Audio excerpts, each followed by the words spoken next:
assim, a mineração é essencial para a nossa vida, num certo sentido, né? A vida, para a gente usar esse computador, para a gente conversar, etc., para andar de trem, de ônibus, metrô, avião, etc. Mas existe um caminho para reduzir a dependência da mineração na vida social? É possível pensar em decrescimento? Quando que a mineração vai ser menos problema e mais solução para a gente?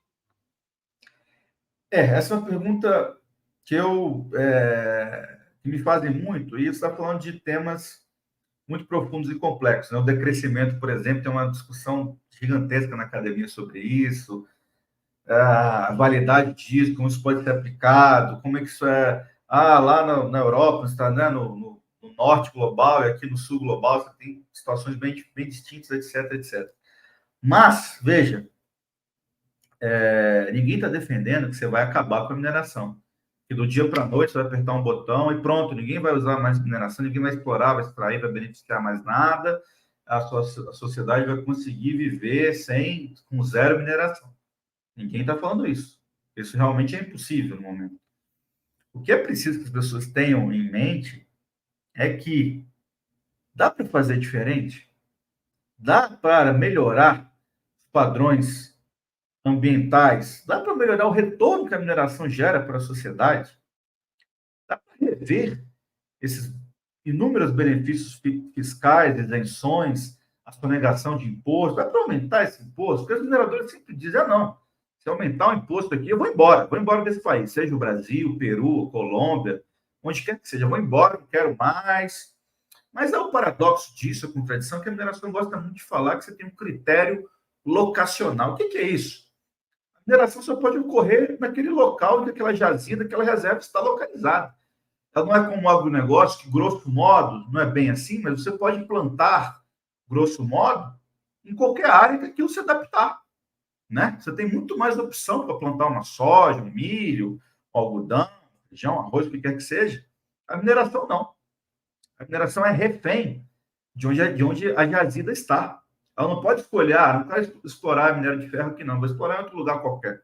Não, tem que ser ali. Eles usam isso o tempo inteiro para impor as suas vontades, para impor a expansão dos projetos, para impor que, olha, eu não tenho opção, preciso explorar aqui. Então, por isso que eu preciso explorar aqui, vou te dar uma contrapartida, vou preservar outra área, vou fazer não sei o quê e tal.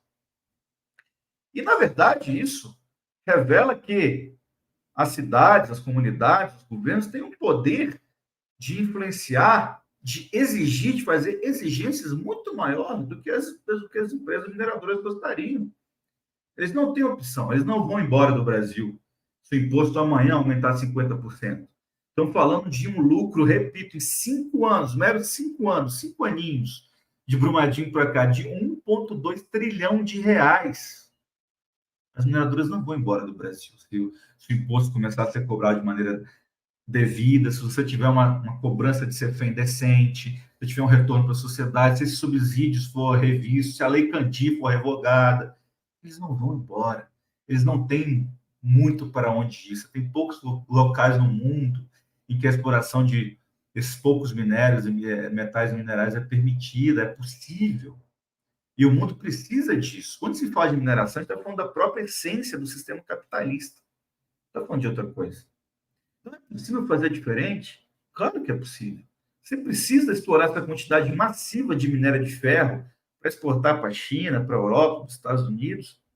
Para quê? O que isso está alegando de bem-estar, de desenvolvimento econômico para o Brasil? Quando a gente olha os fatos, os dados aqui, que eu já citei, né, vários aqui na nossa conversa hoje, esse retorno está acontecendo de fato? A gente vai ver que muitas vezes não. As cidades mineradoras estão em melhor forma, né? Estão se desenvolvendo, o bem-estar é muito acima da média das outras cidades brasileiras em que não existe mineração. Se você for olhar os dados, você vai ver que não. E além de não ser, você tem todo o passivo ambiental que essas empresas deixam. Quem é que vai cuidar das barragens? Que, óbvio, deveria ser as empresas que vão cuidar. Mas você tem uma série de barragens abandonadas, você tem barragens gigantescas gigantescas, com rejeitos e resíduos extremamente tóxicos, vão ficar para sempre ali. Está perdendo florestas, montanhas, ecossistemas inteiros em função disso. Quem é que vai cuidar disso? Do passivo ambiental que fica? Essa destruição que ocorreu, valeu a pena?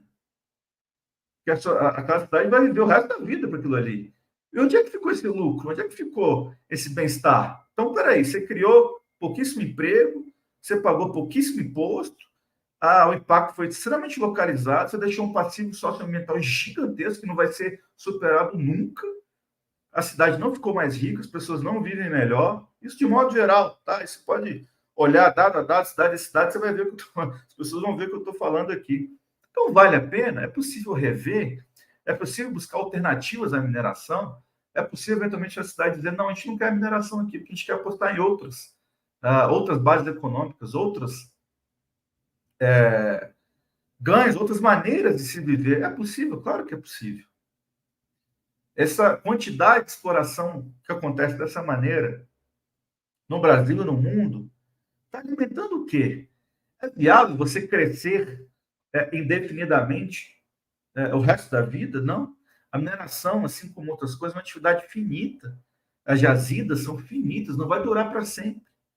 Vai acabar. E muitas vezes, em muitos lugares, vai acabar, em Minas Gerais, por exemplo, vai acabar muito em breve. Vários lugares já acabou. E essas jazidas vão se exaurir muito em breve. Vale a pena? Dá para mudar? Dá. É preciso que se mude. Não é razoável que o mesmo modelo que foi implantado até hoje, durante 524 anos, fica se repetindo, dependendo de commodities, da extração de matéria-prima para exportar, gerando o que se gerou no Brasil, nas cidades, na maioria dos países do sul global, que se você analisar, você vai ver que essa balança está bem desequilibrada.